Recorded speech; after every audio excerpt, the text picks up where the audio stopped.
हम ये चाहते हैं कि मतलब हमारे ये नौजवान जो बैठे हुए हैं घर पे, इनको रोजगार मिलना चाहिए। सरकार से बदलाव होना चाहिए। हाँ, होना चाहिए। तो जो है सुविधा मिलना चाहिए किसान आदमी को। हम किसान आदमी हैं। किसान सम्मान निधि मिली? हाँ, किसान सम्मान निधि किसान सम्मान निधि हमको नहीं मिली साहब। हमको आपकी ये गुंडागर्दी भी हम देखते हैं, गुंडागर्दी कम हुई है हमारे क्षेत्र में। गुंडागर्दी नहीं अब चलती है। गठबंधन की सरकार आ रही है, अदर कुछ नहीं। प्रधानमंत्री कौन बन रहा है आपके साथ? अच्छो कहाँ पे करूँ?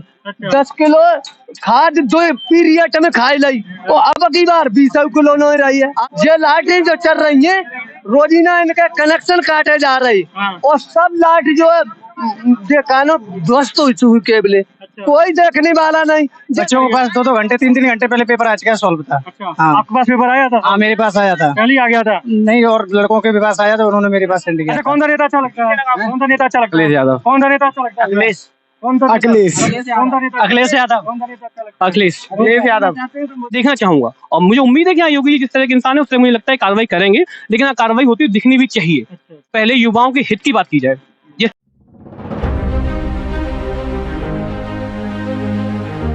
नमस्कार दोस्तों, आप देख रहे हैं भारत की बात 24। 2024 का क्या माहौल है जनता से जानने की कोशिश करता हूँ। भैया आपका? अजय। अजय जी, लोकसभा चुनाव नजदीक आ रहा है, तो क्या लग रहा है आपको, किसकी सरकार आ रही है? सरकार इंडिया गठबंधन की आ रही है। इंडिया गठबंधन की। क्या कारण आपको ऐसा लगता है कि इंडिया गठबंधन की सरकार आ रही है? कारण आपको नहीं मालूम पड़ रहा क्या? हम ही सब बताएंगे सब। जनता की बात, तो हमारी बात थोड़ी नहीं कोई मानेगा। ये 2 करोड़ नौकरियां प्रति ईयर देने वाले कहाँ हैं? 2 करोड़ नौकरियां नहीं मिल पा रही हैं। 15 लाख खाते में नहीं आ पा रहे हैं और अदर सारी समस्याएं जब मुद्दे पहले भी उठाए थे, अभी चुनाव हुआ था तब भी मोदी सरकार वापस आई थी, तो जनता क्यों वोट कर देती है बीजेपी को? जनता वोट नहीं करती है। सब ईवीएम, टोटल ईवीएम घपला है। आप बताइए, जैसे आपका मोबाइल आप चलाते हैं, उसमें आप प्रोग्राम सेट कर देते हैं, सब हो जाता है। नहीं, तो ईवीएम से वोट तो पहले भी पड़ते थे, कांग्रेस सरकार थी, सपा सरकार थी, तब भी पड़ते थे। कांग्रेस ने इतना कुछ किया नहीं। इन्होंने कांग्रेस को जो काम भी कर रहे हो, दूसरी वाली पार्टियों से सिखा रहे हैं कि आप इस तरह नहीं, इस तरह काम किया करो। तो विपक्ष की जहाँ सरकार आ जाती है वहाँ ईवीएम नहीं गड़बड़ होता है? ये तो उनका वो है कि एक स्टेट में कहीं इनको दे दो, फिर 3-3 ले लो। राजस्थान ले लिया, छत्तीसगढ़ ले लिया, आपका MP ले लिया। इनके डिप्टी सीएम खुद हार गए थे। अगर ईवीएम फिक्स होता तो डिप्टी सीएम क्यों हारते इनके बीजेपी? वो तो हराए गए थे। हाँ, ऐसा है, उन्हें तो BC और SC से कोई मतलब नहीं है। हाँ, समझ की राजनीति सरकार ये कहती है कि हमारी सरकार में गुंडागर्दी खत्म हो गई है और माहौल भी पहले से ठीक हो गया है, तो खत्म हो गई। हाँ, क्या कितनी सुंदर बात। आपके सामने बाबा कह रहे हैं माहौल ठीक है। गुंडागर्दी कहाँ से खत्म होगी आप बताइए? कौन से काम नहीं हो रहे? बलात्कार इस सरकार हुए, हाथरस में बलात्कार हुआ आपका, वो इनके सेंगर क्या, वो इनके विधायक खुद बलात्कारी हैं, जिन्हें खुद आजीवन कारावास मिला हुआ। कहाँ का बताएं आप, क्या करेंगे? आप बताइए। आप यहाँ पे पश्चिम बंगाल के उस पे बोल रहे हैं, मणिपुर पे एक भी शब्द प्रधानमंत्री आज तक बोले क्या? तो आपको क्या लगता है 24 में मोदी जी को इंडिया गठबंधन की सरकार आ रही है, अदर कुछ नहीं। प्रधानमंत्री कौन बन रहा है आपके हिसाब से? प्रधानमंत्री जो वहाँ पे इंडिया गठबंधन जब विधायक सांसद जब चुन के आएंगे, वो आप आपस में बैठ के और वो कर लेंगे। आपको ये नहीं लगता कि इनको प्रधानमंत्री फेस पहले से डिक्लेयर करना चाहिए, जिससे जनता विश्वास कर सके? पहले से डिक्लेयर करने की क्या जरूरत है? हाँ, वो तो हमारी संसदीय दल की मीटिंग होगी, उसमें डिक्लेयर हो जाएगा। हाँ, ठीक है। अच्छा, ये बताइए, सरकार की तरफ से कोई लाभ मिला आपको अभी तक? अरे हमें यार तबीयत खराब है। तबीयत खराब है, चलो स्वास्थ्य का ध्यान रखो। आपसे बात हुई थी अभी? क्या नाम भैया? हमारा नाम रामपाल। रामपाल जी। हाँ। रामपाल जी, मोदी सरकार का कामकाज कैसा लग रहा है आपको? इस काम जो कुछ कर रही सब बढ़िया ही करते, हमें तो कहीं खराब। अच्छो कहाँ पे करूँ? 10 किलो खाद दो पीरियड में खाई लाई, तो अब की बार 20 किलो नहीं रही है। आप बताइए, ये पोजिशन है। ये लाइटें जो चल रही है रोजीना इनके कनेक्शन काटे जा रहे और सब लाइट जो है देखानो ध्वस्त हो चुकी केबले, कोई देखने वाला नहीं। जे सही करवा लाइट के लिए 100 रुपया दे, 100 रुपया दे, अब हाल हो जाए। जे तमाम मोदी का देखते हैं कर्मचारी। आपके हिसाब से भ्रष्टाचार बढ़ा है पहले की अपेक्षा? भ्रष्टाचार बढ़ा है पहले की अपेक्षा आपके हिसाब से? ये बड़े भाई साहब, मेरे यहाँ आज दिन तक न भ्रष्टाचार हुआ न होगा। हाँ, और न हो रहा है। मैं गलत शब्द नहीं बोलूंगा, किसी की भी सरकार आ जाए मैं उससे वो नहीं है। जनता को अपनी बात ही रखनी चाहिए, जो जायज बात है तो उसको तो मेरे क्षेत्र में आज तक कोई हुआ न होगा। और हम ये चाहते हैं कि मतलब हमारे ये नौजवान जो बैठे हुए हैं घर पे, इनको रोजगार मिलना चाहिए। और हमको सरकार से क्या है, हम तो किसान हैं। कि पहले की अपेक्षा हमने ज्यादा रोजगार दिया, नहीं, दावा नहीं, करती है। हम इस बात को सहमत नहीं करेंगे। क्यों भर्तियां जो भी निकलती है सब नृत्य होती चली जा रही है। आप बताइए मैं कौन सी भर्ती इन्होंने सफल करा दी। हाँ, कुछ स्टूडेंट हमें मिले हैं, उनसे हम बात करेंगे।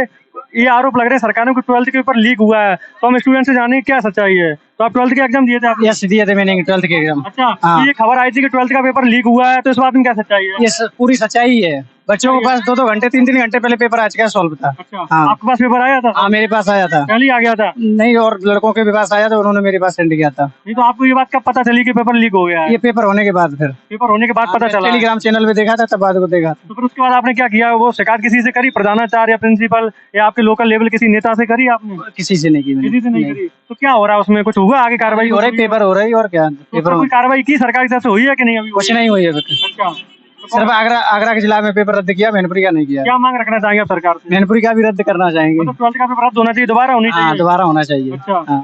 कौन सा नेता अच्छा लगता है? अखिलेश यादव। कौन सा नेता अच्छा लगता है? अखिलेश। कौन सा नेता? अखिलेश। कौन सा नेता? अखिलेश यादव। कौन सा नेता अच्छा लगता है? अखिलेश यादव। मोदी सरकार। क्या नाम भैया आपका? मेरा नाम योगेश यादव है। जी हाँ, जी हाँ। अच्छा, सरकार युवाओं के मुद्दे पे लेके बिल्कुल संवेदनहीन साबित हो रही है। जिस तरह से 12th का पेपर लीक हुआ, उसी के साथ साथ कॉम्पिटिटिव एग्जाम के जितने भी एग्जाम हो रहे हैं, आप देख लीजिए सभी एक तरह से विफल ही हो रहे हैं। आरओआर का पेपर ले लीजिए, यूपी पुलिस का पेपर ले लीजिए, और अभी लेखपाल भर्ती हुई थी, उसमें अभी स्टे लग गया। तो सरकार रोजगार के मुद्दे पे बिल्कुल विफल साबित हो सरकार रही ये है। कहती है हम संवेदनशील हैं, इसलिए पेपर को कैंसिल करा के दोबारा कराएंगे सख्ती के साथ। अगर आप सरकार का काम सिर्फ पेपर कैंसिल होना उसके बाद नहीं, सरकार का काम अगर सरकार संवेदनशील होती तो पहले पेपर आउट होने की नौबत ही क्यों आई? अगर और पहली बात, दूसरी बात यह है कि सरकार जिन लोगों ने पेपर आउट कराया उनकी जिम्मेदारी तय की जानी चाहिए। ये प्रदेश में कोई पहली बार ऐसा नहीं हुआ, इससे पहले यूपी टेट का पेपर लीक हुआ था ना, ठीक है। और आरोप हर बार हर एग्जाम पे लगते ही रहते हैं, लेकिन सरकार वही अपना लिपापोती करके बराबर कर देती है, लेकिन होता नहीं है। तो आपको कौन बेहतर लगता है कि ये पेपर सही से ढंग से पहले भी नष्ट होते आए हैं पहले की सरकार? देखिए, जरूरी ये नहीं, अगर किसी ने गलत किया तो ये इसका जवाब भी नहीं सकता कि हम उन्होंने ऐसा किया तो हम भी ऐसा करेंगे। सरकार से उम्मीदें थी हमारी, योगी जी से उम्मीदें थी। अपना कोई सुझाव देना चाहेंगे सरकार को इस तरीके से पेपर कराया जाए जो लीक ना हो? जी हाँ, सरकार से मैं कहना, पहली बात तो पेपर जो लीक हुआ है तो जो अधिकारी हैं उनकी जिम्मेदारी तय की जानी चाहिए, ठीक है। और जो भी लोग इस तरह के कार्यों में लिप्त पाए जाते हैं उनके खिलाफ कठोरतम कार्रवाई की जानी चाहिए। बुलडोजर सिर्फ धर्म या जात देखकर नहीं, सबसे पहले हम युवाओं के मुद्दे हैं उन पे काम करना चाहिए, और जिन लोगों ने ये पेपर लीक करने में हाथ था उनके खिलाफ कठोर कार्रवाई की जानी चाहिए, ताकि लोगों के अंदर डर रहे कि योगी जी की सरकार है और इसमें इस तरह हरकत करेंगे तो मतलब जो इसमें दोषी पाए जाए उन पे भी बुलडोजर चलना चाहिए आपके हिसाब से? क्या बुलडोजर एक सिंबॉलिक टर्म हो गया, मतलब कठोर कार्रवाई की जानी चाहिए। मैं बुलडोजर नीति से आप समर्थन करते हैं? बुलडोजर नीति? मैं बुलडोजर नीति का समर्थन नहीं करता हूँ, मैं कानून का समर्थन करता हूँ। रूल ऑफ लॉ होना चाहिए, रूल ऑफ लॉ होना चाहिए, ना कि रूल ऑफ वन पर्सन। आज बुलडोजर चल रही है, मुझे उससे फर्क नहीं पड़ता। अगर किसी ने कुछ गलत किया है वो बुलडोजर चल रही है तो ठीक है, न्याय इस देश में न्यायालय है, उनके आसार से जो भी हो रहा है वो ठीक है। लेकिन हाँ, मैं रूल ऑफ लॉ की बात करूंगा, कानून सम्मत जो भी कार्रवाई वो की जानी चाहिए, कठोरतम कार्रवाई की चाहिए। जिस तरह से राजस्थान सरकार में और भी एक दो जगह पे पेपर लीक को लेकर जो कानून लाए गए हैं, हमारे प्रदेश में भी इस तरह कानून की जरूरत है। योगी जी सिर्फ कठोरतम दिखते नहीं बल्कि होने भी चाहिए। योगी जी ने कहा कि हम ऐसा कानून बनाए कि नजीर बनेगा जिन्होंने पेपर लीक किया, तो आपको भरोसा है योगी जी पर? अब मैं ये कहना चाहूंगा कि देखते हैं सरकार ने जो बात की उसे कितना साबित कर पाती है, मैं देखना चाहूंगा। और मुझे उम्मीद है कि हाँ, योगी जी जिस तरह के इंसान है उससे मुझे लगता है कार्रवाई करेंगे, लेकिन कार्रवाई होती हुई दिखनी भी चाहिए। इतना टाइम हो गया, आपने लोगों ने धरना दिया, आरओआर पेपर में लोगों पे लाठियां चली। सबसे बड़ी बात यह है कि पहले जो लोग इस मुद्दे को उठा रहे थे आपने लाठियां बरसाई, ठीक है, उसके बाद आपने वही बात मानी, तो आपने गलत किया ना। बच्चे इतने टाइम से चल रहे थे आरओआर वाले, हम जांच कर रहे थे, जांच के बाद जो निर्णय आया उसी हिसाब से उन्होंने फैसला लिया। जांच करने में इतनी देरी क्यों? आपने बुलडोजर चलाने में बिल्कुल देरी नहीं करते हो आप। बुलडोजर विदिन 24 आवर आपका चल जाता है बुलडोजर, लेकिन जब सरकार युवाओं की बात आती है तब आपको टाइम लगता है। अच्छा, ये बात बताइए, मोदी जी कहते हैं कि हम युवाओं पे ज्यादा ध्यान दे रहे हैं, रोजगार भी दे रहे हैं, तो मोदी जी की बात में क्या सच्चाई है? मुझे लगता है जुमलेबाजी है। आप अपने हिसाब से सोच सकते हैं, यूपी पुलिस के फॉर्म पड़े थे, 50 लाख लोगों ने अप्लाई किया था। अगर बेरोजगारी की दर यही कम हो गई है तो फिर इतने लोग कहाँ से बेरोजगार घूम रहे हैं? किसे नौकरी मिल रही? कौन है वो लोग जिन्हें नौकरी मिल रही है? क्या मांग रखना चाहेंगे आप? मेरी मांग ये है कि सबसे पहले अगर सरकार चाहती है कि हम औरों से अलग दिखें तो पहले युवाओं के हित की बात की जाए। जिस तरह से एग्जाम हो रहे हैं, एग्जाम को यूपी में एक सिस्टम बन गया है। यहाँ पे क्या हो रहा है कि एक आयोग है, यूपीडब्ल्यूएससी आयोग। यहाँ हो क्या रहा है कि पहले आपको विज्ञापन निकालने के लिए आपको धरना देना पड़ता है, फिर उसके बाद एग्जाम करवाने के लिए आपको धरना देना पड़ेगा, फिर एग्जाम हो गया तो रिजल्ट के लिए धरना, और रिजल्ट आ गया तो नौकरी पाने के लिए धरना।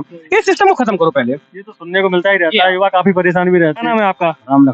राम लखन जी, अभी 24 का चुनाव नजदीक आ रहा है, तो क्या लग रहा है आपको, किसकी बढ़त ज्यादा लग रही है? हमको तो आया हमारे समाजवादी पार्टी की ही बढ़त लग रही है। यहाँ पे समाजवादी पार्टी कर रही है। आप ये बताइए सरकारी तरफ से कोई लाभ मिला आपको अभी तक? अभी तक हमारे यहाँ तो जो है कोई वैसे हमको विशेष लाभ नहीं, लाभ तो है, हर तरीके के लाभ है, लेकिन जो है हम लोगों को यहाँ कोई उपलब्धि नहीं हो पाती अच्छा, है। आप ये बताइए देश की बेहतरी के लिए कौन सी पार्टी सबसे बेहतर लगी आपको? कांग्रेस सरकार आपने देखी, तो हमको बीजेपी भी देखी है। देखो किसान के लिए तो जो ही सुविधा दे दे वही सुविधा उसी के लिए अच्छी है। अच्छा, हाँ तो आपके हिसाब से जैसे मोदी जी रिपीट होनी चाहिए या बदलाव होना चाहिए आपके हिसाब से? नहीं हमारे ये तो कहते हैं सरकार से बदलाव होना चाहिए। हाँ होना चाहिए। मोदी के विपक्ष में आप कौन सा लीडर देखना चाहते हैं प्रधानमंत्री पद के लिए? प्रधानमंत्री के लिए हमारे के लिए हम ये चाहते हैं कि मतलब जो है हमको जो है सुविधा मिलना चाहिए किसान आदमी को। हम किसान आदमी हैं। किसान सम्मान निधि मिली? हाँ। किसान सम्मान निधि वगैरह? किसान सम्मान निधि हमको नहीं मिली साहब, हमको नहीं। डीएपी इतनी मतलब महंगी है भैया, मतलब डीजल इतने महंगो है, हम लोग मरे जा रहे, मजूरी नहीं मिल रही है। विश्वास ये सरकार ये कहती है हम किसानों के लिए अभी तक जितनी सरकार है सबसे ज्यादा हमने काम किया है, हम तो कुछ किया कि हम नहीं तो किया? केसीसी है। अच्छा। अब हमारे को माफ हो जाए तो हम हमारे लेके तो देंगे। योगी सरकार आई थी तब केसीसी माफ हुई थी? आज सरकार दावा करती है जब उनकी सरकार आई थी 17 में नहीं, मैंने मोदी ने करी है, मुलायम सिंह ने करी है, करी थी, माफ करी थी। करी है। अच्छा, फिर से आप डिमांड रखना चाहेंगे कि सरकार माफ करे, फिर से करे माफ? हाँ तो करे, माफ करे तब तो मालूम पड़े, भले पहले इलेक्शन से पहले करें। अच्छा, ये राशन वगैरह मिलता है आप लोगों को? हाँ राशन मिलता है, सब गाँव को मिलता है, जो आदमी लेने वाला है। हाँ। नहीं जो जब हमें कोई ये थोड़ी। सरकार ये कहती है कि हमारी सरकार में गुंडागर्दी कम हुई है, माहौल अच्छा हुआ है। हाँ गुंडागर्दी कम भाई है। कम हुई है। हाँ बात कोई कमी नहीं है। कोई बात सही है आपकी। ये गुंडागर्दी भी हम देखते हैं, गुंडागर्दी कम हुई है हमारे क्षेत्र में। गुंडागर्दी नहीं अब चलती है। हाँ। कोई बदतमीजी बात कर रहे। आप सरकार से कोई अपनी मांग रखना चाहेंगे जो सरकार तक आप? सरकार हमारे यही मान लीजिए यही मांग चाहते हैं कि हमको जो सुविधा मिलना चाहिए, बस सुविधा मिलना क्या सुविधा चाहते हैं सरकार? चाहिए। ये चलना चाहते हैं कि मतलब जनता में जो लड़के पढ़ रहे हैं उनको बेरोजगार मिलना चाहिए। रोजगार जो है, जो गांव-गांव घूम रहे हैं उनको रोजगार चाहिए। उसके बावजूद जो है हमको जो है ऐसी चीज पे जो है डिपेंड कर दिया जाए जिससे जो मतलब हमको कुछ मिले, उसे फायदा मिले। क्या नाम भैया आपका? मेरा नाम मनीष है। मुनीष, मुनीष जी क्या लग रहा है 24 का माहौल क्या लग रहा है अभी? 24 का माहौल अभी क्या लग रहा है, अभी आने वाले समय मालूम। जनता का मूड किसकी तरफ ज्यादा है, कांग्रेस तरफ, इंडिया गठबंधन या बीजेपी की तरफ? अपनी तरफ जाएगा, सपा की तरफ, गठबंधन की तरफ जाएगा, गठबंधन की तरफ जाएगा। Yes. तो गठबंधन में कौन सा ऐसा लीडर है जो मोदी जी को डायरेक्ट टक्कर दे सकता है? कोई है ऐसा लीडर? अखिलेश है ना। अखिलेश जी। तो आप मतलब ये चाहते हैं राहुल जी प्रधानमंत्री बने, अखिलेश जी प्रधानमंत्री बने? अखिलेश बनेंगे। अखिलेश बनेंगे। Yes. राहुल जी मान जाएंगे? मान जाएंगे, मानना पड़ेगा। आज का प्रोग्राम यही तक रखते हैं, कल किसी और गांव में मिलेंगे, तब तक के लिए नमस्कार, धन्यवाद।